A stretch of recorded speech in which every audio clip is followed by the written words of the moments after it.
abang sudah mengelola uang miliaran, Ya. bisa saya katakan miliaran bersama teman-teman relawan. Tapi kita ingin tahu nih, apakah abang tidak mengambil untung sedikit pun? Hak, kalau istilahnya, kalau dalam zakat itu ada hak amilnya lah bang. Saya sebenarnya nggak Artinya ingin. ini, Ya. apakah abang misalnya ada mengambil untung untuk teman-teman, memberi upah kepada relawan, walaupun tadi sudah disampaikan? Tidak pernah. Tidak pernah. Tidak pernah. Meskipun sebenarnya saya nggak terlalu enak untuk ini ya, seolah-olah sok inilah itulah, tapi saya harus katakan apa adanya. Tidak pernah. Jadi bahkan ada orang nawarin untuk misalkan, wah ini untuk operasional, saya nggak mau. Karena bagi saya apa ya, saya nggak mau ribut masalah uang gitu. Jadi udah gitu, kalau mau ya udah jalan gitu. Mungkin satu cerita menarik. Waktu itu kita pernah bangun satu sekolah di Babah Road. Itu ada Miss Babah Road. Dia ada Miss kan maksudnya 6 kelas ya, Min tapi ini Miss karena swasta ya, 6 kelas. Jadi mereka baru punya 4 kelas. Jadi anak kelas 4 mau naik kelas 5 nggak ada kelasnya gitu ya. Kita bangunlah 2 kelas dengan dukungan teman-teman gitu.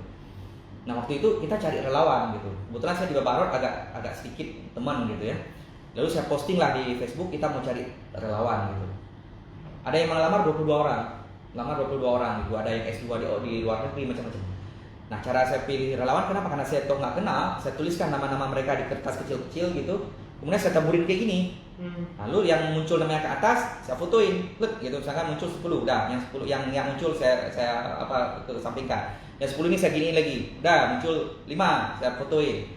Yang 5 saya ini lagi, muncul 3, saya fotoin. Yang 3 muncul 2, saya fotoin. Tapi tinggal 1. Nah saya fotoin, saya rekam semua, saya taruh di Facebook saya. Ini loh proses ini, dan relawannya terpilih yang muncul terakhir. Saya minta produk juga, saya inbox, kalau nomor HP-nya saya telepon, udah yang mau jadi relawan.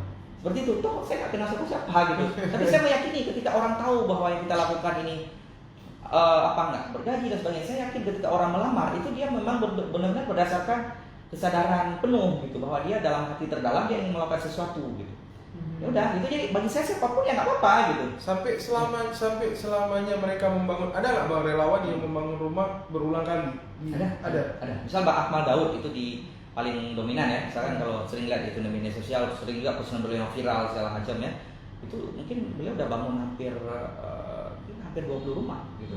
Nggak pernah minta sedikit pun? Nggak ada. Malah mungkin ada hal-hal yang kekurangan beliau tambah sendiri gitu. Meskipun beliau juga bukan orang kaya. Pekerjaannya apa? Beliau petani, kemudian ada agen-agen motor gitu ya, misalnya agen motor, kemudian ada jual-jualan baju Bali, Bogiri dan sebagainya gitu.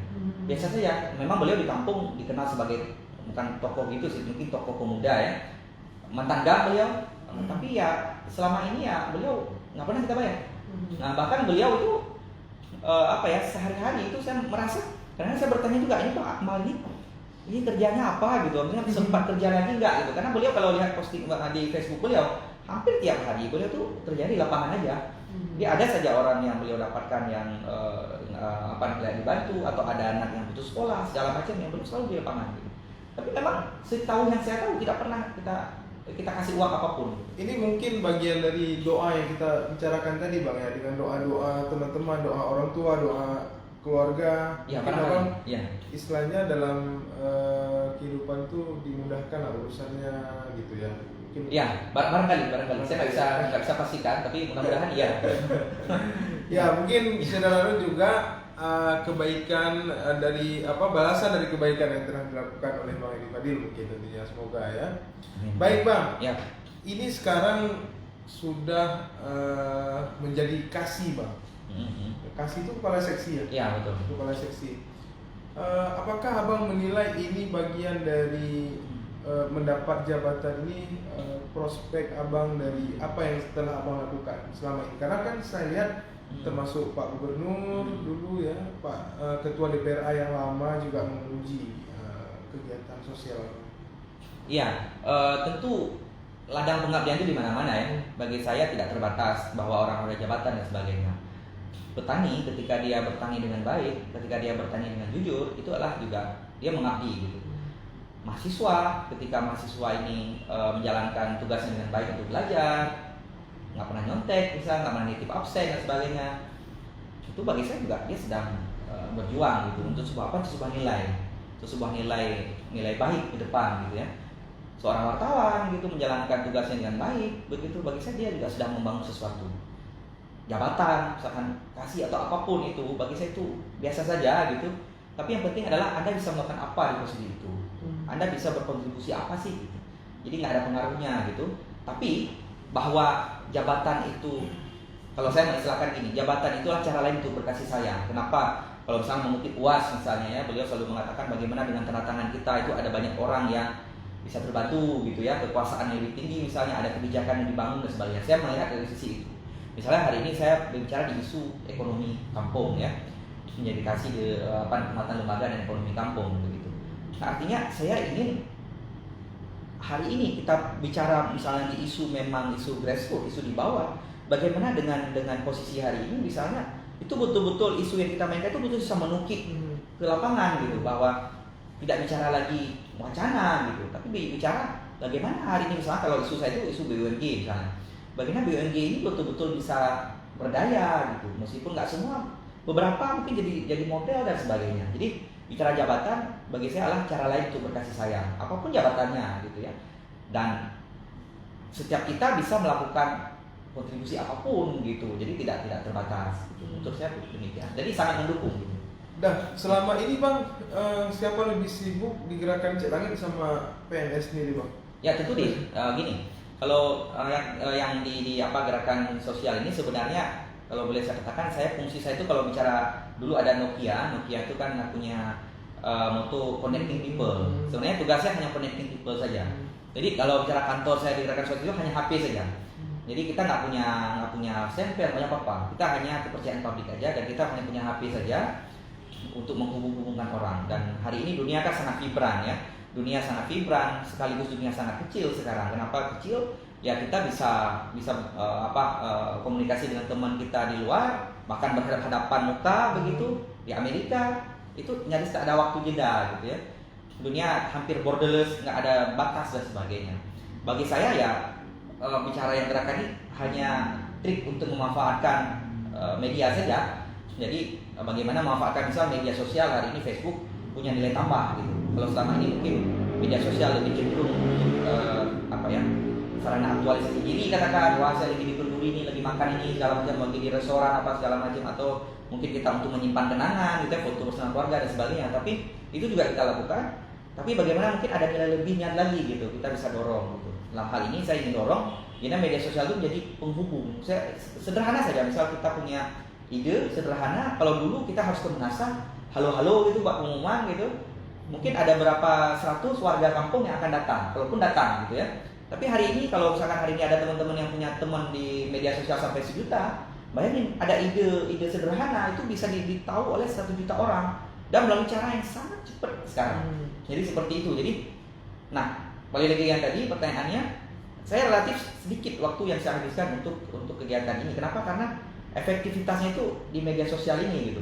Jadi bagaimana kita hubungan orang sumbang, ya udah kita tinggal kasih tahu ke relawan gitu. Yang eksekusi di lapangan di relawan. Jadi lagi-lagi saya katakan sebenarnya pahlawan sebenarnya itu adalah relawannya gitu.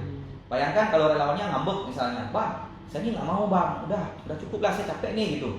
Udah selesai misalnya setengah rumahnya, dia nggak mau dilanjutin kan, karena kabur saya. Bagaimana saya hubungi donornya? Bang ini gimana nih segala macam dan sebagainya. Atau donornya kan banyak, siapa saya hubungin? Bukan hanya masalah hubungi, tapi bagaimana pertanggungjawaban kita. Tapi akhirnya sejauh ini saya lihat belum pernah ada masalah gitu. Karena heran juga gitu. Maksudnya udah 104 rumah belum ada satupun misalnya ya rumahnya nggak jadi lah, atau uangnya nggak cukup gitu, atau relawannya lari atau apa, belum pernah. Jadi saya merasa itu satu kesyukuran yang luar biasa gitu ya. Jadi sebenarnya kalau kita mana lebih sibuk, ya tentu lebih sibuk di sini. Karena di sini saya pagi sampai sore udah di kantor gitu. Malam tentu waktu istirahat. Tapi misalnya saya selalu punya waktu untuk cuci waktu lah dalam tanda kutip gitu, untuk bisa melakukan sesuatu. Misalnya waktu istirahat siang gitu ya, itu bisa transfer misalnya. Itu uang kan orang parkirin ke saya uangnya gitu. Saya ke ATM transfer gitu, atau hubungi relawan ini gimana atau sore gitu pulang kantor gimana, atau ketemu teman-teman gitu. Misalnya nanti siang sudah ada agenda ketemu gitu untuk isu sosial gitu, atau sore nanti saya udah ada agenda juga ketemu di Darussalam gitu. Jadi waktu luang begitu, karena sampai malam udah nanti malam aja gitu. Ada orang sawah ini Bang, kami butuh mesin pompa air gitu segala, sampai hal begitu karena ada. Ayo kita ketemu gitu aja. Jadi memanfaatkan waktu luang tapi harus efektif dan terukur gitu. Jadi istilahnya gini, kegiatan sosial ini meskipun tidak terlalu terformat arah kantor macam-macam, tapi terukur gitu. Saya bisa katakan terukur dan kita ada target. Misalnya target artinya gini, wah kalau ini belum selesai, ya jangan lanjut dulu nih. Walaupun ada yang sumbang, yang ini dulu. Kenapa? Karena ini tuntas gitu. Ya. Sekarang Bang Abang punya yayasan? Ya, yayasan itu hanya cara sebenarnya untuk saya jadi ceritanya gini. Ada satu tokoh penting lah, saya nggak katakan namanya. Tokoh penting itu minta saya bangun rumah, tapi nggak bisa gitu kalau pribadi karena pakainya dana CSR perusahaan. Tentu perusahaan ini kan diaudit macam-macam. Lalu saya bilang, boleh kalau gitu gimana? Saya bilang, ya udah, abang harus cari buat badan hukum. Saya buat lah. Tapi bagi saya gini, tidak ada tantangan untuk bantu orang. Bagi saya apapun itu yang bisa diterobos, kita terobos. Ya udah, kita buat badan hukum, kita buat yayasan, namanya yayasan Cik Lainnya juga. Ya udah, kita buat badan hukum untuk kontrak dengan si perusahaan ini. Dan insya Allah ini akan lanjut dengan perusahaan lain lagi. Untuk beberapa rumah di PD, di pedalaman PD di Tangsih, yang 25 ini tersebar di mana-mana begitu. Dan ini kita pakai ini. Artinya gini, kalau ada orang mau percaya terus kita butuh lembaga, ya udah kita ada. Tapi saya ingin melihat core-nya bukan ini gitu. Tapi ini hanya salah satu cara untuk kita kalau ada yang dukung dan butuh badan hukum, kita ada. Tapi kalau ada yang lain, kita dari publik kayak biasa. Seperti biasa. Tapi yang ingin saya katakan apa? Kita yang penting prinsipnya. Nilai yang kita bangun apa? Misalnya yang dari perusahaannya saya terbuka saja. Misalnya satu rumah yang kita bangun itu 60 juta.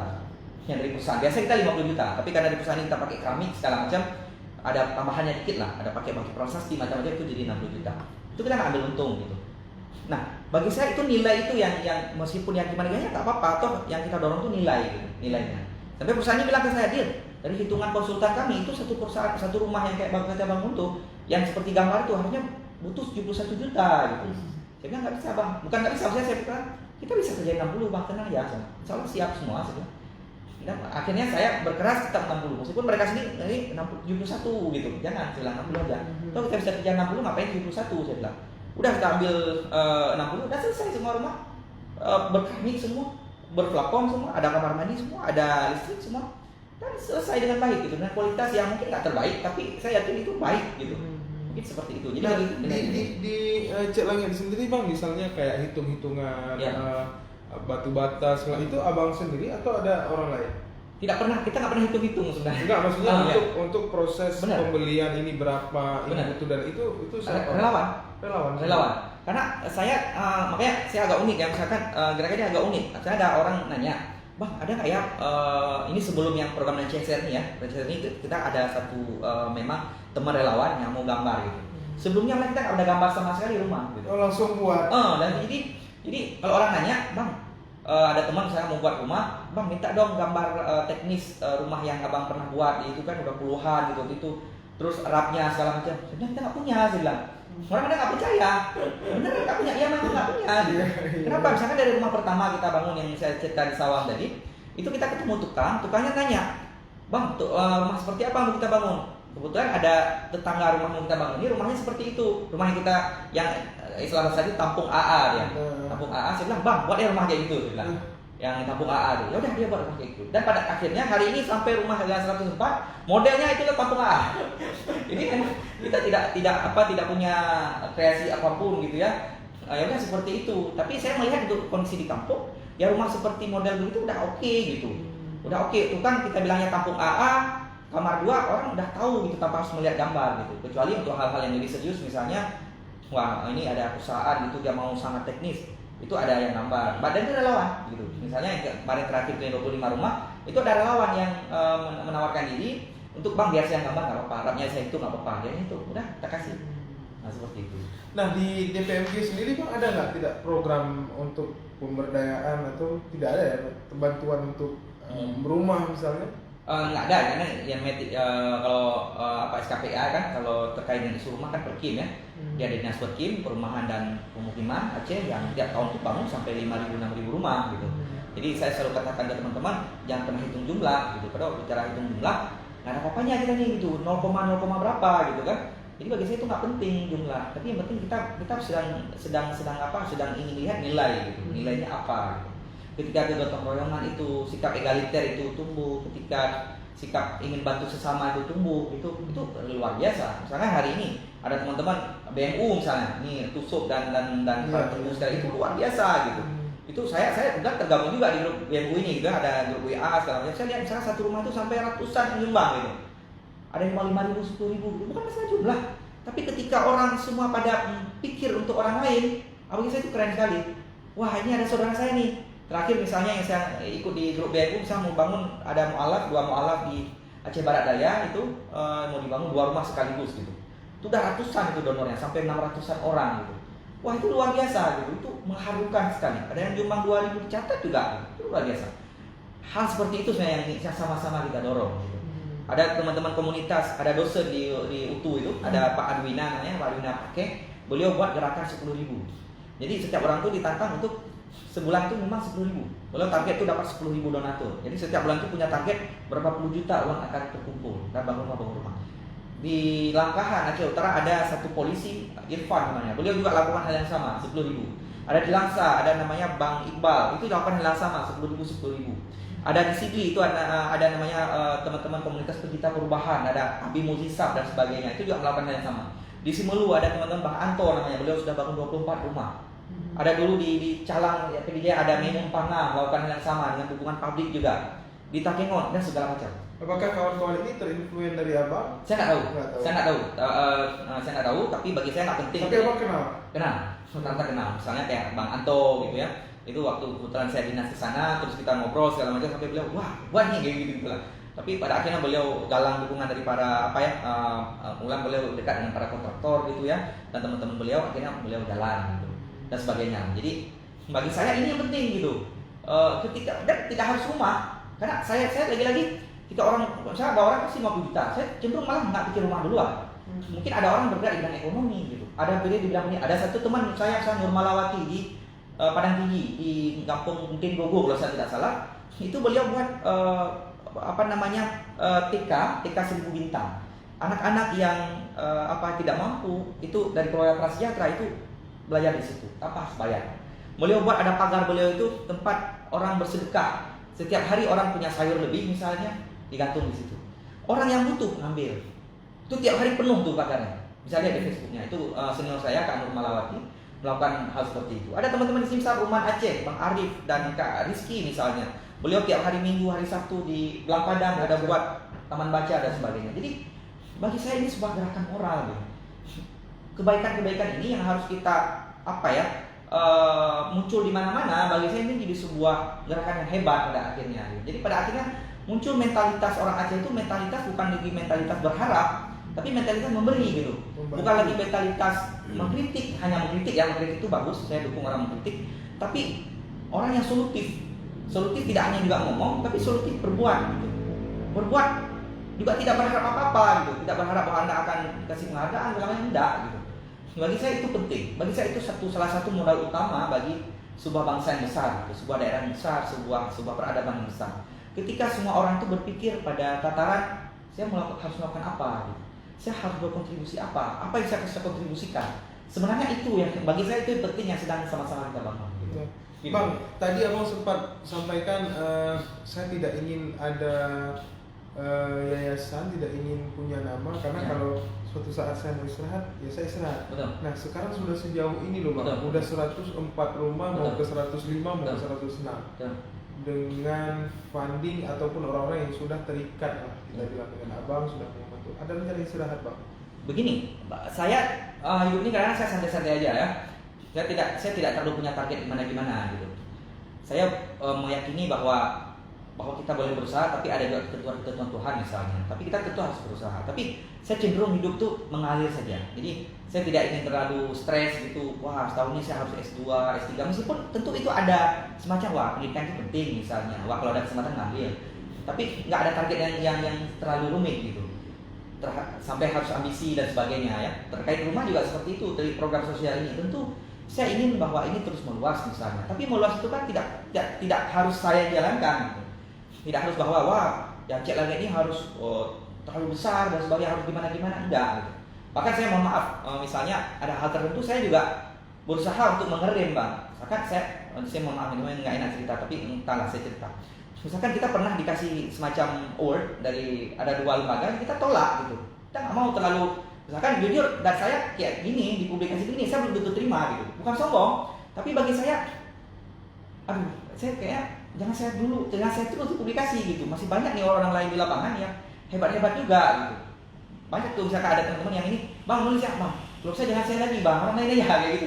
Jadi bagi saya tuh semua tuh harus terukur juga gitu, bahwa jangan terlalu gimana ya gitu. Jadi misalnya ya award tadi, tapi tolak gitu. Ada satu misalkan dari tingkat provinsi dua-duanya gitu, saya bilang jangan juga. Kebetulan waktu itu saya baru rentetan dapat penghargaan dari yang lain gitu. Saya takut orang bosan, saya bilang nanti dia Edi Fadil saya nggak mau bilang. Yaudah, meskipun akhirnya nggak enak gitu ya kesannya, tapi saya dari hati terdalam nggak ingin sombong, tapi saya ingin ini nggak terlalu ini gitu. Kalau bicara misalnya rencana ke depan, bagi saya ngalir aja, selama publik percaya kita siap-siap aja gitu.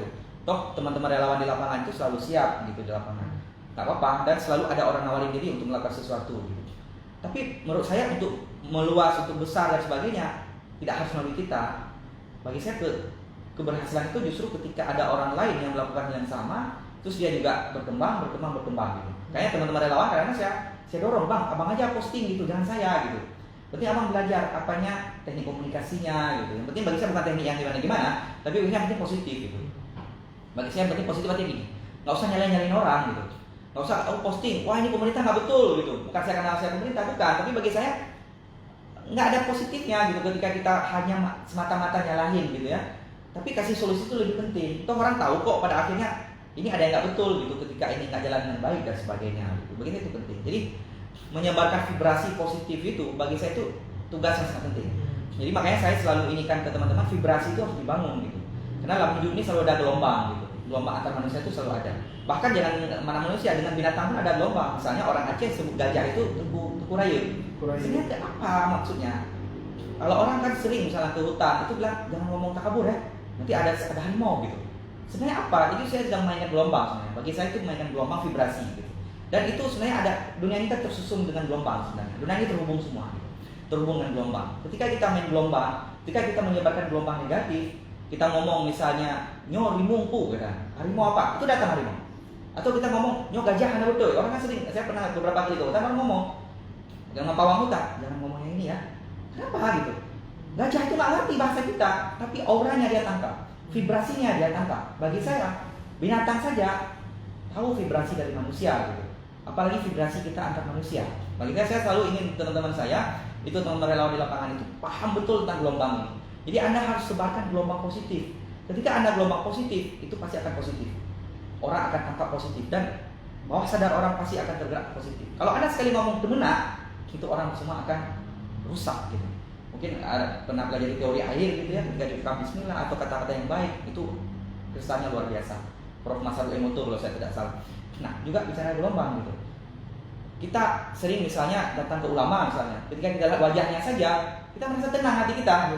Umar ya Allah, kayaknya mau melakukan sesuatu, masuk melakukan sesuatu yang curang. Saya baru ketemu ulama nih. Ada gelombang yang dipancarkan oleh ulama ini gitu. Bagi saya, setiap orang punya kemampuan untuk memancarkan gelombang positif.